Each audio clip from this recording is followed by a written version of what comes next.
Hey guys, I'm PiedPiper33 and it's Destiny News Day. Now this is a series where we cover the latest news in Destiny and any updates over the last week. Today's update is going to cover each of Xur's exotic item reveals on Instagram and my first impressions of them. First up is the Empyrean Bellicose, which is an exotic Titan helm coming in the Taken King. This is giving Titans the ability to hover in the air for a short time while aiming down sights, which is something that Warlocks already have. The other bonus on this helm is the ability to recharge your melee ability after your super is already full by picking up orbs. Now, honestly, I don't really see much of this exotic being super useful, apart from maybe picking up orbs. And you don't always need to use your super once you get it, but I do see Titans taking down other Guardians in the Crucible frequently with their melee, as it's a one-hit kill on most targets, so that'll be nice. And one thing I will say about it, the Bellicose looks sick. I really like the silver color that comes on this helm, and it just makes it look clean. What will be even better is to see that the gears that are showing on the helmet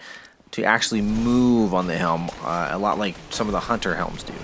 Next up is the exotic shotgun, the Chaperone. The shotgun is a one-shot slug round and grants an agility boost when it's equipped. Precision kills with this thing are going to give you a short bonus to handling, range, rate of fire, and stability. Now, while I'm not too keen on the one-shot slug, this could potentially be a very fun gun to use while out on the Dreadnought, as well as even in the Crucible. This, of course, is going to depend on how long it takes to get the precision kill bonus on the gun, and how long the bonus is going to actually last, and whether or not those bonuses are going to actually stack. It is also, as far as I know, the only shotgun or even special weapon in general that is going to be granting an agility bonus, but I'd really have to look it up to be certain.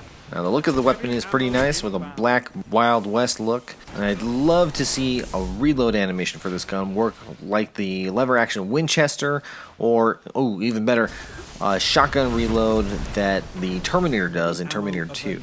Alright, now next on Xur's list was the Alchemist's Raiment. The main bonuses on this exotic Warlock chest armor are collecting primary ammo, allowing you to gain Glimmer, and collecting orbs while your super is full will be recharging both your grenades and your melee.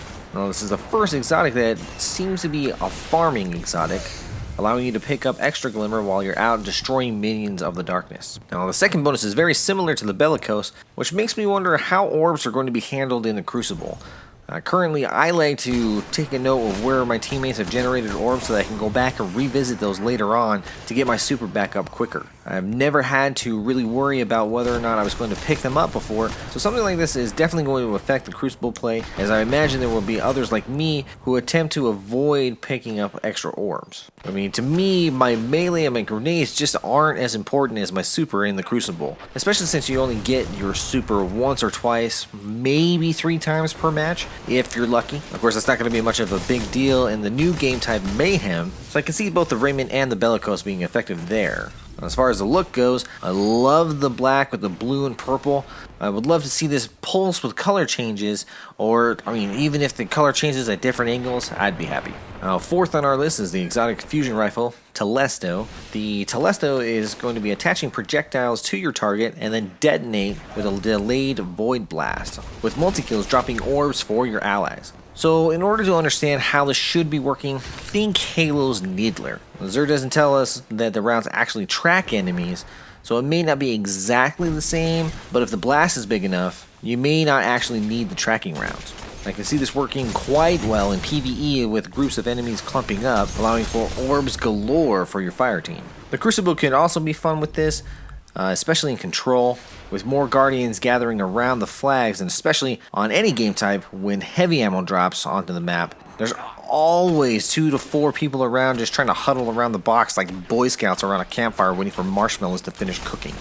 And I'm really anxious to see how this gun performs in both situations. Next, Xur tells us of sealed Ahamkara grasps, yet another Ahamkara exotic for hunters. These gauntlets will allow you an extra melee charge, and your melee damage will have a chance to reload your primary weapon. Now, while I'd rather see a refill on my primary weapon instead of reload, I suppose the extra second or two that you'd be getting instead of having to reload could definitely make a difference. But really only time will tell whether or not this is going to be actually viable in either PvP or PvE. Now the extra melee could be nice in certain situations, as I feel hunters really have the worst melees in the game. Warlocks get the extra armor, as well as some extra damage, and Titans have a chance for a one-shot kill in the Crucible. Now I imagine that this is going to work a lot like how the extra grenade works on the Armamentarium, or the extra throwing knife for hunters, with the extra attack charging after the first one is full. And this of course begs the question of whether or not you can gain a third throwing knife if you're spec'd into the second for the Gunslinger subclass.